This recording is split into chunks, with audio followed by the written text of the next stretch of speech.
الحمد لله رب العالمين والصلاة والسلام على سيد الأنبياء والمرسلين سيدنا ومولانا محمد وعلى آله وأصحابه أجمعين. أما بعد، قال النبي صلى الله عليه وسلم: ما نحل والد ولده من نحل أفضل من أدب حسن، أو كما قال عليه الصلاة والسلام.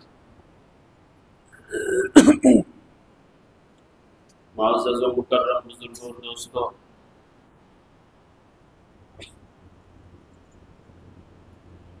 اللہ رب العزت نے ہم میں سے ہر آدمی کے ذمے کچھ کام لگائے ہیں، کچھ فرائض اور کچھ ذمہ داریاں ہمارے اوپر عائد کی ہیں.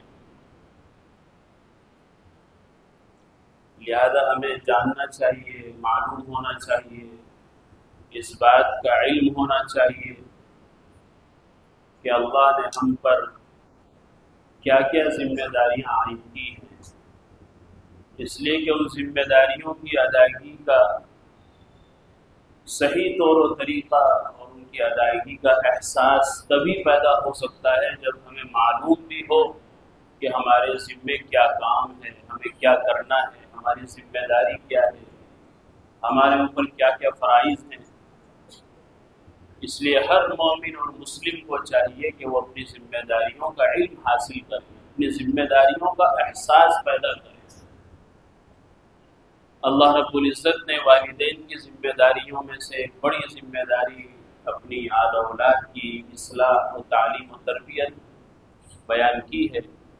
اس لیے والدین کو چاہیے کہ وہ اپنی اس بڑی ذمہ داری کی ادائیگی کے لیے ہر وقت فکر مند رہیں، ہر وقت کوشش میں لگے رہیں کہ اس ذمہ داری اور اس فرض کی ادائیگی میں ہم سے کوئی کوتاہی نہ رہ جائے، ورنہ تو پھر کل قیامت کے دن اس سلسلے میں پوچھ گچھ ہوگی، آپ سے معلوم کیا جائے گا کہ ہم نے تم کو اولاد جیسی عظیم نعمت عطا کی تھی، تم نے اس اپنی اولاد کی تعلیم و تربیت اور اصلاح کا کیا انتظام کیا تھا. دنیا کے اندر رہتے ہوئے یہاں جب ہر طرف سے فتنوں کی ہوا چل رہی تھی، فتنوں کا دورہ تھا، ہر طرف سے فتنے اپنی طرف کھینچ رہے تھے اور اپنی طرف دعوت دے رہے تھے، تو ان فتنوں کے ماحول میں تم نے اپنی اولاد کی تعلیم و تربیت اور ان کو ان فتنوں سے بچانے کے لیے کیا اہتمام کیا، کیا انتظام کیا. یہ ہر والد محترم سے، ہر والدہ ماجدہ سے اپنی اولاد کے متعلق پوچھ گچھ ہونی ہے. ابھی میں نے جو روایت حضرت عمر بن سعید رضی اللہ تعالیٰ عنہ کی آپ حضرات کے سامنے نقل کی ہے، اس میں نبی اکرم صلی اللہ علیہ وسلم نے اسی ذمہ داری کا احساس ہم سب کو دلایا ہے. اللہ کی بے شمار نعمتیں انسانوں پر ہیں، لیکن اولاد کی نعمت ان تمام نعمتوں میں سب سے عظیم نعمت ہے. نعم الالہ علی العباد کثیرۃ واجلہن نجابۃ الاولاد. عرب شاعر کہتا ہے کہ انسان پر بے شمار اللہ کی نعمتیں ہیں، بے شمار ہیں، لا تعداد ہیں، لیکن ان نعمتوں میں سب سے بڑی نعمت وہ نیک صالح اولاد کا مل جانا ہے. اسی لیے نبی اکرم صلی اللہ علیہ وسلم نے ارشاد فرمایا کہ کسی باپ نے اپنی اولاد کو اچھی تعلیم و تربیت سے بڑا تحفہ، عطیہ اور گفٹ نہیں کیا. کس نے اپنی اولاد کو بہت پڑھایا، لکھایا، ڈگریاں دلائی، کاروبار کر کے دیا، بزنس کرا دیا، کوئی اور اس کو ساز و سامان دلایا، لیکن نبی اکرم صلی اللہ علیہ وسلم فرما رہے ہیں کہ اس نے اپنے والد ہونے کا حق ادا نہیں کیا. سب سے بہترین تحفہ اگر اولاد کے لیے کوئی باپ دینا چاہتا ہے تو من ادب حسن، نبی اکرم صلی اللہ علیہ وسلم ارشاد فرماتے ہیں کہ وہ بہترین تعلیم و تربیت ہے، وہ اسلامی تعلیم و تربیت ہے. اگر اپنے آپ کو، اپنے بچوں کو حقیقی مسلمان بنا دیا، اس کے مزاج کے اندر، اس کی مٹی کے اندر، اس کی فطرت کے اندر اور اس کی عادت کے اندر اگر آپ نے اسلامی چیزوں کو داخل کر دیا، اسلامی ذہن اس کا بنا دیا، اسلامی مزاج اس کا بنا دیا، اسلام پر چلنے، اسلام کے مطابق زندگی گزارنے، اسلام ہی پر مر مٹنے کا جذبہ اگر آپ نے اپنی اولاد کے اندر پیدا کر دیا تو گویا آپ نے اس کائنات میں اپنی اولاد کو سب سے بڑا تحفہ دے دیا۔ کچھ اور دینے کی ضرورت نہیں ہے، وہ سب چیزیں جن کو لوگ اپنی اولاد کے لیے تحفہ سمجھتے ہیں، گفٹ سمجھتے ہیں، عطیہ سمجھتے ہیں، وہ سب چیزیں بہترین تعلیم و تربیت کے صدقہ طفیل میں اولاد کو خود مل جائے۔ اس لیے تم ایسی چیز دو جو کوئی اور نہیں دے سکتا۔ تمہیں وہ چیز اپنی اولاد کو عطیہ کرنی چاہیے، گفٹ کرنی چاہیے، تحفے میں دینی چاہیے جو کسی دکان پر نہیں ملتی، اور وہ ہے من ادب حسن، بہترین تعلیم و تربیت۔ وہ صرف اور صرف والدین کی گود سے، اس کے گہوارے سے اولاد کو مل سکتی ہے۔ اسی وجہ سے کہا جاتا ہے کہ اولاد کے لیے والدین کی گود سب سے پہلا مدرسہ ہے۔ سب سے پہلا مدرسہ وہ والدین کا گہوارہ ہے، ان کی گود ہے۔ یہاں سے جو تعلیم و تربیت ہوگی، اس مدرسے سے جو اعلیٰ اولاد کے سلسلے میں فکریں ہوں گی، وہ بڑی دیر پا ثابت ہوں گی، ان کے اثرات، ان کے نتائج بڑے بہترین مرتب ہوں گے۔ چنانچہ کتاب اٹھا کر دیکھیے، پرانی تاریخ اٹھا کر دیکھیے کہ لوگوں نے، والدین نے اپنی اعلیٰ اولاد کو اس دنیا کے اندر اور آخرت کے اندر کامیاب بنانے کے لیے، سرخرو بنانے کے لیے کیسی کیسی قربانیاں دی، اور پھر ان کی قربانیوں کے نتیجے میں اللہ نے ان کی اعلیٰ اولاد کو کیسا چمکایا۔ چاند و سورج کی طرح وہ اس دنیا کے اندر چمکے، لوگوں کے لیے ہدایت کا سامان بنے، لوگوں کو نفع پہنچانے کے لیے وہ ایک معیار بنے۔ ان کی زندگیاں قابل رشک ہیں، قابل نمونہ ہیں، ان کی خدمات، ان کی قربانیاں، ان کے کردار ایسے ہیں کہ لوگ ان کی مثالیں دیتے ہیں۔ وہ بھی تو کسی کے بچے رہے ہوں گے، کسی کی اولاد رہی ہوں گی،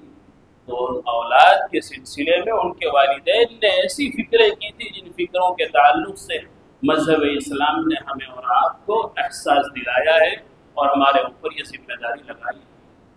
ہے۔ قرآن کریم تو بار بار ہمیں اس طرف توجہ دلاتا ہے، یا ایھا الذین آمنوا قوا انفسکم واہلیکم نارا، ایمان والو اپنے آپ کو اور اپنے اہل خانہ کو جہنم کی آگ سے بچاؤ۔ یہ جہنم کی آگ سے بچانے کا مطلب کیا ہے؟ صاف صریح سا مطلب یہ ہے کہ ایسے کاموں سے اپنے بچوں کو بچاؤ، ایسے فتنوں سے بچاؤ، ایسے گناہوں سے بچاؤ، ایسے ماحول سے بچاؤ کہ جس ماحول میں پڑھ کر یہ تمہارے بچے جہنم کا ایندھن بن جائیں۔ اس ماحول سے بچاؤ، یہ والدین کی ذمہ داری ہے، یہ کسی اور کی ذمہ داری میں داخل نہیں ہے، یہ والدین کی ذمہ داری ہے۔ وہ اپنی ذمہ داریوں کا احساس پیدا کریں۔ آج والدین کی اس ذمہ داری میں کوتاہی کی وجہ سے اولادیں کس قدر سرگرداں اور آوارہ ہوتی جا رہی ہیں، وہ کسی سے ڈھکی چھپی چیز نہیں ہے، ہر گھر کا مسئلہ ہے الا ماشاءاللہ۔ ورنہ ہر والدین یہی رونا روتے ہیں کہ اولاد قبضے کی نہیں ہے، قابو کی نہیں ہے، اولاد ہماری بات نہیں مانتی، ہماری نہیں سنتی، ہمارا ادب اور احترام نہیں کرتی، ہمارا کہا نہیں مانتی، ہمارے کہنے کے مطابق کام نہیں کرتی۔ تقریباً ہر گھر کا یہی قصہ اور کہانی۔ تو آپ پہلے اپنے گریبان میں جھانک کر دیکھیں کہ ہم نے اپنی ذمہ داری کہاں تک ادا کی ہے۔ تو اولاد تو بعد میں اپنی ذمہ داری ادا کرے گی، پہلے خود آپ سوچیں کہ ہم نے کہاں تک اپنی ذمہ داری کا ثبوت پیش کیا ہے، ہم نے کہاں ان کو تعلیم و تربیت کے لیے بھیجا ہے۔ آج جو تعلیم و تربیت کے نام سے ادارے چل رہے ہیں وہ کسی سے ڈھکے چھپے نہیں ہیں کہ وہاں جا کر ایمان کیسے قتل ہو جاتا ہے۔ وہ ایمان کے لیے، اسلام کے لیے، اسلامی تہذیب و تمدن کے لیے وہ ماحول کتنا زہریلا ہے، وہ کسی سے ڈھکا چھپا معاملہ نہیں ہے۔ آج ہر ماں باپ بس یہ سمجھتے ہیں کہ بچہ 4-5 سال کا ہو جائے تو اس کو عصری تعلیموں کے، عصری اسکولوں کے، تعلیم گاہوں کے حوالے کر دیا جائے، اور بس ہم نے اپنا فریضہ ادا کر دیا کہ بچوں کو پڑھا دیا، لکھا دیا۔ نبی اکرم صلی اللہ علیہ وسلم ارشاد فرماتے ہیں ما نحل والد ولدہ من نحل افضل من ادب حسن، یہ آپ نے کوئی بڑا کارنامہ انجام نہیں دیا کہ آپ نے عصری تعلیم گاہوں میں، اور یہ عصری تعلیم گاہیں اس صدی کی ہے، اس زمانے کی ہے کہ جس زمانے کے اندر ہر طرح کے فتنے موجود ہیں، اور بڑی تعداد میں فتنے انہی جگہ سے ابھر رہے ہیں۔ یہ ماحول کی خرابی بڑی تعداد میں انہی تعلیم گاہوں سے بچوں کو مل رہی ہے۔ یہ آزادی وہیں سے مل رہی ہے، یہ سبق وہیں سے پڑھایا جا رہا ہے جہاں مخلوط تعلیم ہے، جہاں کوئی ایسا نظام نہیں ہے کہ لڑکے الگ پڑھیں لڑکیاں الگ پڑھیں، باحجاب ہوں، پردے کے ساتھ ہو، ایسا کوئی نظام نہ ہو۔ اور ایسا نظام بھی نہیں ہے کہ جہاں بچوں کو اسلام پڑھایا جائے ان کو مسلمان بنایا جائے، بلکہ ایسی کتابیں، ایسا لٹریچر، ایسا نصاب شامل کتاب کیا گیا ہے کہ جو ان کو اسلام سے بیزار بنا رہا ہے، اسلام سے دور کر رہا ہے، ان کو بھلا دے رہا ہے کہ وہ مسلمان بھی ہے۔ ایسی تعلیم تو فتنہ ہے، یہ تعلیم تو، اس تعلیم سے افضل تو آدمی کا جاہل رہ جانا ہے۔ اسی وجہ سے علامہ اقبال مرحوم نے کہا تھا، اللہ سے کرے دور تو تعلیم بھی فتنہ۔ تعلیم اس لیے ہوتی ہے اللہ سے قریب کرنے کے لیے، اور یہ تعلیم اگر ہمیں اللہ سے دور کر رہی ہے، اپنے اسلام سے، قرآن و سنت سے، شریعت سے اگر دور کر رہی ہے، ہمیں اسلام سے بیزار کر رہی ہے، اسلام کا مخالف ہمیں بنا رہی ہے، تو ایسی تعلیم سے تو جہالت ہی بہتر ہے۔ اللہ سے کرے دور تو تعلیم بھی فتنہ، املاک بھی اولاد بھی جاگیر بھی فتنہ، ناحق کے لیے اٹھے تو شمشیر بھی فتنہ، شمشیر ہی کیا نعرہ تکبیر بھی فتنہ۔ علامہ اقبال مرحوم کے اللہ قبر کو نور سے منور کرے، بڑے اعلیٰ درجے کے فلسفی اور بڑی گہری نظر رکھنے والے انسان تھے۔ کہا کہ تعلیم میں فتنہ ہے، اگر اللہ سے دور کر رہی ہے، تمہیں اپنے مذہب سے دور کر رہی ہے، تمہارے اپنی تہذیب سے اگر تمہیں دور کر رہی ہے تو فتنے میں مبتلا ہو رہے ہو۔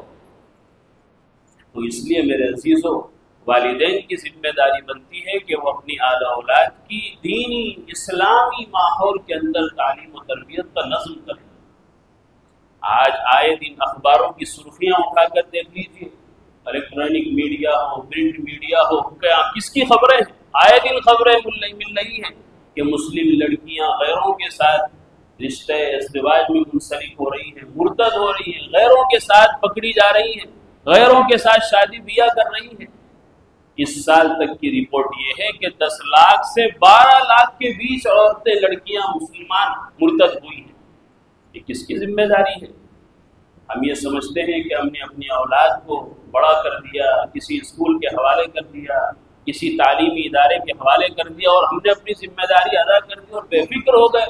یہ بے فکر ہونے والی بات نہیں ہے، فکر مند ہونے کی بات ہے، اور بہت زیادہ اپنے اوپر اس فکر کو اوڑھنے کا زمانہ ہے۔ ابھی آپ نے سنا، کل پرسوں کے اخبار میں پڑھا کہ مظفر نگر کے اندر کیا ہوا۔ ایک کافی بار سے جب پولیس نے چھاپا مارا تو کتنی مسلم لڑکیاں وہاں سے برآمد ہوئی۔ 100 سے زیادہ لڑکے اور لڑکیاں وہاں موجود تھے جو اپنے گھر سے یہ کہہ کر گئے تھے کہ ہم تو ٹیوشن پڑھنے جا رہے ہیں، اسکول جا رہے ہیں، ہم تو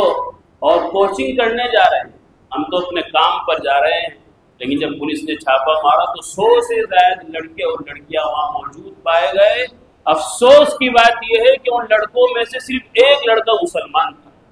اور لڑکیاں کتنی مسلمان تھی؟ 44 لڑکیاں وہاں مسلمان موجود تھی جو گھر سے یہ کہہ کر برقع اور حجاب پہن کر نکلی تھی کہ ہم تو اپنے کام پر جا رہے ہیں، اسکول کالج جا رہے ہیں، اور اپنے جاب پر جا رہے ہیں، ملازمت کے لیے جا رہے ہیں۔ گھر سے کچھ کہہ کر نکلا جاتا ہے اور وہاں کچھ اور رنگ رنگلیاں منائی جا رہی ہیں۔ اسلام اور مسلمانوں کی شرمندگی کی حالت تو دیکھیے، آج کل جو اسلام اور مسلمانوں کے خلاف فتنے کھڑے ہوئے ہیں، ہر طرف سے جو فتنوں نے اسلام اور مسلمانوں کو گھیر رکھا ہے، وہ فتنے کیا کچھ کم ہیں؟ وہ فتنے ہی اتنے عظیم ہیں کہ ان سے نکلنا اسلام اور مسلمانوں کے لیے مشکل نظر آ رہا ہے۔ اور پھر یہ ایسی ایسی گلکاریاں، ایسی ایسی خبریں، یہ اور انسان کو، ایک واقعی ایسے مسلمان کو جس کے دل کے اندر واقعی اسلام سے محبت ہے، مسلمانوں سے محبت ہے، اپنی ملت سے محبت ہے، اس کا تو سر شرم سے نیچے جھک جاتا ہے۔ یہ کیا ہو رہا ہے؟ لوگ کیا کہیں گے؟ حالات کیسے خراب ہیں، لیکن یہ قوم مسلم ہے جو جاگنے کے لیے تیار نہیں ہے۔ اس میں جہاں ان لڑکے اور لڑکیوں کا دوش ہے، ان کا گناہ ہے، ہم سمجھتے ہیں اس سے کہیں زیادہ والدین کا دوش ہے، ان کا گناہ۔ انہوں نے کس بلبوتے پر ان کو ایسی چیزوں کے اور ایسے اداروں کے اور ایسے کاموں کے حوالے کر دیا ہے؟ ایک عجیب سی وبا چل پڑی ہے، ایک بیماری چل پڑی ہے کہ ہر کسی کو پڑھنا ہے۔ ٹھیک ہے، پڑھائیے، اسلام تعلیم کا مخالف نہیں ہے، اور لڑکیوں کی تعلیم کا بھی مخالف نہیں ہے، لیکن جب بھی لڑکی کی عزت اور ناموس کی بات آئے گی اور دوسری طرف تعلیم کا ٹکراؤ ہوگا تو تعلیم کو لات مار کر باہر پھینک دیا جائے گا، لڑکی کی عزت اور ناموس کو اہمیت دی جائے گی۔ جب بھی لڑکی کی تعلیم اور پردے کے اندر ٹکراؤ پیدا ہوگا، ایک طرف حجاب ہے اور ایک طرف لڑکی کی تعلیم ہے، اگر اس تعلیم کی وجہ سے حجاب پر آنچ آ رہی ہے، بے پردہ عورتیں اگر ہو رہی ہیں، لڑکیاں ہو رہی ہیں، تو ایسی تعلیم کو ڈسٹ بن میں ڈال دیا جائے گا، حجاب کو اہمیت دی جائے گی، اس لیے کہ ہم پہلے مسلمان ہیں، ہم سب سے پہلے مسلمان ہیں اور جو کچھ ہیں وہ سب بعد میں ہے۔ اور جب اسلام ہی نہیں رہا تو ایسی تعلیم پر لعنت۔ اور آج کے تعلیمی اداروں کا کیا حال ہے، ہم سب جانتے ہیں کہ وہاں کتنا پردے کا ماحول ہے، کتنا حجاب کا ماحول ہے، کتنی شرم و حیا ہماری بچیوں میں رہ گئی ہے، وہ کوئی ڈھکی چھپی چیز نہیں ہے۔ وہ زمانہ جس کے بارے میں نبی اکرم صلی اللہ علیہ وسلم نے حضرت ابو ہریرہ رضی اللہ عنہ سے فرمایا تھا کہ ابو ہریرہ، میں نے جہنم کے اندر دو گروہ نہیں دیکھے، جہنم کے اندر جانے والے دو گروہ اب تک میں نے نہیں دیکھے، ان میں سے جس دوسرے گروہ کے بارے میں نبی اکرم صلی اللہ علیہ وسلم نے ارشاد فرمایا تھا وَنِسَاءٌ كَاسِيَاتٌ عَارِيَاتٌ مُمِيلَاتٌ مَائِلَاتٌ رُؤُوسُهُنَّ كَأَسْنِمَةِ الْبُخْتِ۔ مسلم شریف کی لمبی روایت ہے، اس میں حضرت ابو ہریرہ فرماتے ہیں کہ نبی اکرم صلی اللہ علیہ وسلم نے اپنے وصال سے چند دن پہلے مجھ سے فرمایا کہ ابو ہریرہ، میں نے جہنم میں جانے والے بہت سے گروہ اپنی آنکھوں سے دیکھ لیے کہ یہ گناہ کرنے والے لوگ جہنم میں جائیں گے، لیکن اب تک دو گروہ ایسے ہیں جو میری نظر سے نہیں گزرے، ہو سکتا ہے میرے بعد میں آئیں۔ ان میں سے نبی اکرم صلی اللہ علیہ وسلم نے دوسرا گروہ اور دوسری جماعت جو فرمایا وہ عورتیں، نساء کاسیات، وہ عورتیں جو بظاہر کپڑا پہنے ہوئے ہوں گی لیکن عاریات، حقیقت میں وہ ننگی ہوں گی، ان کا لباس اتنا مختصر ہو چکا ہوگا، اتنا باریک ہو چکا ہوگا، اتنا چست ہو چکا ہوگا کہ جن کی وجہ سے ان کی نسوانیت ختم ہو چکی ہو، ان کا پردہ ختم ہو چکا ہوگا، وہ پردے کے نام پر بے پردہ ہوں گی، وہ شرم و حیا کے نام پر بے غیرت اور بے شرم ہو چکی ہوں گی، ممیلات، اور لوگوں کو، نوجوانوں کو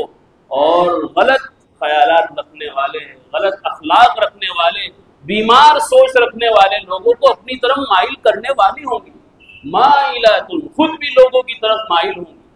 ایسا بناؤ سنگار کرے گی، ایسے کپڑے پہنے گی اور پردے کے نام پر ایسا برقع استعمال کرے گی کہ لوگوں کی توجہ اس کی طرف ہو، لوگ گھور گھور کر دیکھیں گے کہ یہ کیا گزر گیا، یہ کون گزر گیا۔ نبی اکرم صلی اللہ علیہ وسلم نے ارشاد فرمایا تھا یدخلن الجنہ، وہ ایسی بدترین عورتیں ہوں گی جو کہنے کو مسلمان ہوں گی لیکن جنت میں ہرگز داخل نہیں ہوں گی، جنت میں داخلہ کی دور کی بات ہے، ولا یجدن ریحھا، جنت کی خوشبو تک ان کو میسر نہیں ہوگی۔ آگے کیا فرمایا ہمارے آقا جناب نبی اکرم صلی اللہ علیہ وسلم نے کہ جنت کی خوشبو کا حال یہ ہوگا وَإِنَّ رِيحَهَا لَتُوجَدُ مِن مَسِيرَةِ كَذَا وَكَذَا، کہ جنت کی خوشبو کا یہ عالم ہوگا کہ وہ بہت دور سے لوگوں کو محسوس ہو رہی ہوگی۔ بعض روایتوں میں آیا کہ 80 سال کی مسافت سے ہی جنت کی خوشبو آ رہی ہوگی، لیکن وہ ایسی عورتیں ہوں گی، ایسی بدکار عورتیں ہوں گی، بد کردار عورتیں ہوں گی، ایسی شرم و حیا سے بالکل خالی اور عاری عورتیں ہوں گی کہ نبی اکرم صلی اللہ علیہ وسلم نے ارشاد فرمایا ایسی عورتوں کا جنت میں داخلہ ممنوع ہوگا، داخلہ تو دور کی بات ہے، ان کو جنت کی خوشبو تک محسوس نہیں ہوگی، حالانکہ جنت کی خوشبو تو ہر کسی کو دور سے ہی محسوس ہونے لگ جائے گی۔ آج ذرا اٹھا کر نظر کیجیے اپنے معاشرے پر، اپنی گلیوں پر، اپنے بازاروں پر، اور ذرا پارکوں میں جا کر دیکھیے، تفریح گاہوں میں جا کر دیکھیے، ہوٹلوں میں جا کر دیکھیے کیا ہو رہا ہے، کہیں تعلیم کے نام پر تو کہیں ملازمت اور جاب کے نام پر مسلمان لڑکیوں کا کیا حال ہے۔ آج چلے جائیے کسی ہاسپٹل میں، کسی ہوٹل میں، کسی دکان پر سامان لے جانا بھاری ہو گیا ہے،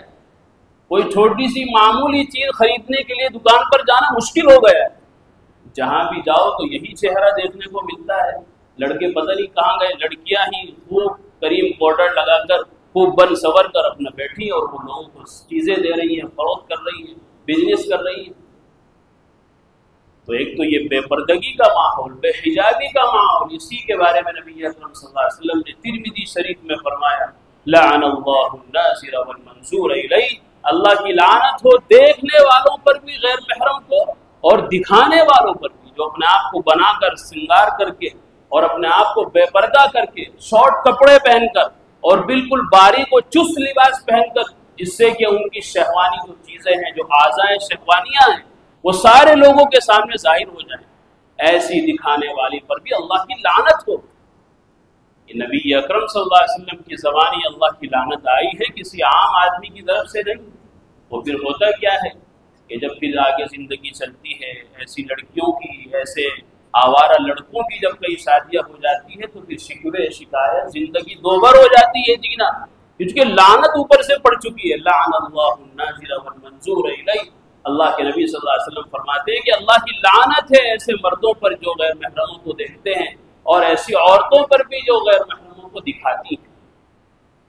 یہ اسلام ہے، اسلامی کلچر ہے، جو اس نے اسلام نے مسلمان لڑکیوں کو، کیا ہر لڑکی کو، ہر عورت کو عزت عطا کی ہے، عفت اور عصمت سے نوازا ہے۔ اور جب اس کی عفت اور عصمت اور اس کی عزت اور آبرو تار تار ہو جائے، اس کی عزت کو داغ لگ جائے، دھبا لگ جائے، تو پھر کہے کہ عورت المرأۃ عورۃ، حدیث شریف میں آیا کہ عورت تو سطر ہے، چھپانے کی چیز ہے۔ عورت عربی زبان کا لفظ ہے، عورت کے معنی چھپانا، اس کے تو نام کے اندر ہی معنی اللہ نے رکھے ہیں، چھپانا ہے، چھپانے کی چیز ہے۔ استشرفها الشیطان فاذا خرجت، جب یہ عورت گھر سے نکلتی ہے، استشرفها الشیطان، نبی اکرم صلی اللہ علیہ وسلم نے فرمایا تو شیطان اور شیطان کے چیلے چپاٹے اس عورت کو گھور گھور کر دیکھتے ہیں، اور پھر انجام کہاں تک پہنچتا ہے اس کو بیان کرنے کی ضرورت نہیں ہے۔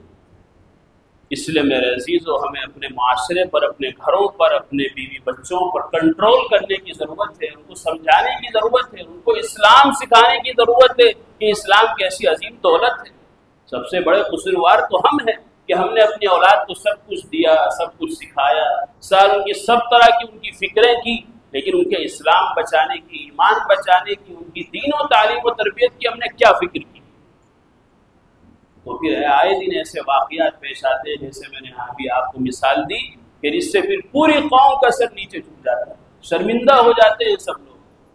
تو اس لیے میرے عزیزو، اس کنڈیشن پر، ان حالات پر تبھی قابو پایا جا سکتا ہے کہ جب ہم میں سے ہر آدمی اپنے گھر کی ذمہ داری قبول کرے، ہر آدمی اپنے گھر میں نظر رکھے کہ گھر کے اندر بیٹیاں ہیں، نوجوان بہنیں ہیں، ان پر کڑی نظر رکھیں۔ وہ ٹھیک ہے ماشاءاللہ، وہ اپنے وقت کی رابعہ بصریہ ہیں، بڑی نیک خواتین ہیں، لیکن جو دوسرے لوگ ہیں جہاں وہ جا رہی ہیں، جس ماحول سے وہ گزر رہی ہیں، وہ سب تو حسن بصری نہیں ہیں، ان کی نیتیں تو درست نہیں ہیں، صاف ستھری نہیں ہیں۔ لہذا کیوں ایسے ماحول میں اپنے بچوں کو دھکیلا جائے، کیوں اپنے بچوں کو ایسے ماحول کے حوالے کیا جائے؟ یہ بڑا المیہ ہے اس زمانے کا کہ ہم اپنے بچوں کو گویا اچھے سے جوڑ کر، جکڑ کر پانی کے اندر دھکیل رہے ہیں، اور پھر اپنے بچوں سے کہہ رہے ہیں کہ دیکھو بھیگنا نہیں۔ آپ نے خود تو اس کو جکڑ کر، باندھ کر پانی میں ڈالا ہے، پھر کیا مطلب ہے کہ بھیگنا نہیں؟ خود ہم اس ماحول کے حوالے کر کے آ رہے ہیں، اور پھر بچوں سے کہہ رہے ہیں کہ دیکھو اس ماحول سے متاثر نہیں ہونا، اس ماحول میں نہیں رنگ جانا۔ آپ تو خود اس ماحول کے حوالے کر کے آئے ہیں، تو پھر اس ماحول سے متاثر نہ ہونے کا کیا مطلب ہے؟ اس لیے میرے عزیز، وہ باتیں بہت ساری ہیں اور یہ عنوان بڑا تفصیلی ہے، لیکن مختصر یہ ہے کہ ہم اپنی ذمہ داریوں کا احساس پیدا کریں۔ ملک کا کیا حال ہے، ملت کے کیا حالات ہیں، عالمی پیمانے پر مسلمانوں پر کیا بنی ہے، یہ ساری چیزیں ہمارے سامنے ہیں۔ لہذا ہم اس سے آنکھ بند کر کے اپنے بچوں کی طرف سے بے فکر نہیں ہو سکتے۔ قُوا أَنفُسَكُمْ وَأَهْلِيكُمْ نَارًا، قرآن کریم نے ہم سب کی ذمہ داری لگائی ہے کہ جو والدین ہیں، بڑے ہیں، سرپرست ہیں، شوہر ہے، اس کو چاہیے اپنی بیوی پر کڑی نظر رکھے، بڑے بھائی ہیں ان کو چاہیے بہنوں پر نظر رکھے، والدین ہیں اپنے بچوں پر کڑی نگاہ رکھے۔ قُوا أَنفُسَكُمْ وَأَهْلِيكُمْ نَارًا، کہ اپنے آپ کو اور اپنے اہل و عیال کو جہنم کی آگ سے بچاؤ، یعنی ایسے کاموں سے ان کو بچائے رکھو کہ ان کاموں کے کرنے سے وہ جہنم کا ایندھن بن جائے۔ دنیا کے اندر ہم اپنے بچوں کو دیکھتے ہیں کہ اگر ان کو ذرا سا فیور آ جاتا ہے تو پوری رات ہماری اپنے بچوں کے تڑپنے بھی گزر جاتی ہے، والد کی ٹینشن بڑھ جاتی ہے، والدہ بے چین ہو جاتی ہے، ذرا سا فیور آ گیا ٹھیک ہو جائے گا 2-3 دن کے اندر، لیکن اس کے باوجود پورے گھر کا ماحول بدل جاتا ہے، ہر آدمی پریشان ہو جاتا ہے۔ اور ذرا اندازہ کیجئے کہ جب یہ پورے کے پورے جہنم کے حوالے ہو جائیں گے تو اس وقت کیا منظر ہوگا۔ تو ہم اپنے بچوں کو جب اس دنیا کی چھوٹی سی تپش اپنے بچوں پر لگانا اور ان کو محسوس کرانا پسند نہیں کر سکتے، تو پورے طور پر اپنی آل و اولاد کو جہنم کا ایندھن بننے کے لیے ہم کیسے تیار ہو سکتے ہیں؟ اس لیے میرے عزیزوں اپنی ذمہ داریوں کا احساس پیدا کریں۔ نبی اکرم صلی اللہ علیہ وسلم نے ارشاد فرمایا، یہ حدیث پاک دوبارہ نقل کر کے بات ختم کرتا ہوں، کہ کسی والدین نے اپنے بچے کو اس سے بہترین تحفہ اور عطیہ نہیں دیا کہ اپنے بچے کو اچھی تعلیم و تربیت کے حوالے کر دیا۔ ما نحل والد ولدہ من نحل افضل من ادب حسن، کسی باپ نے اپنی اولاد کو کوئی تحفہ، کوئی گفٹ، کوئی عطیہ اچھی تعلیم و تربیت سے بہتر نہیں دی۔ اس لیے آپ یہ تحفہ اپنی اولاد کو ضرور دیں۔ ہر والدین کی ذمہ داری ہوتی ہے کہ اپنے بچوں کو تحفہ دیں۔ ہر والدین چاہتے ہیں کہ اپنے بچے کو کچھ گفٹ دیں، کوئی چیز لا کر دیں جس سے بچے خوش ہو جائیں۔ تو کیوں نہ ایسا تحفہ دیا جائے کہ جس سے بچے صرف دنیا ہی میں نہیں، آخرت میں بھی خوش ہو جائیں، ان کی دونوں زندگیاں بن جائیں، دنیا بھی بن جائے، آخرت بھی بن جائے۔ ایسے تحفے اپنی اولاد کو کیوں نہ دیں؟ اور نبی اکرم صلی اللہ علیہ وسلم نے ارشاد فرمایا، وہ تحفہ ہے بہترین تعلیم و تربیت، اسلامی تعلیم و تربیت، دینی تعلیم و تربیت۔ اگر آپ نے یہ تحفہ اپنی اولاد کو دے دیا تو بقیہ تحفے انشاءاللہ اس کی برکت سے ان کو خود بخود مل جائیں گے۔ اللہ تعالیٰ مجھے بھی آپ کو سب کو اپنی ذمہ داریوں کا احساس عطا فرمائے۔ وآخر دعوانا الحمدللہ۔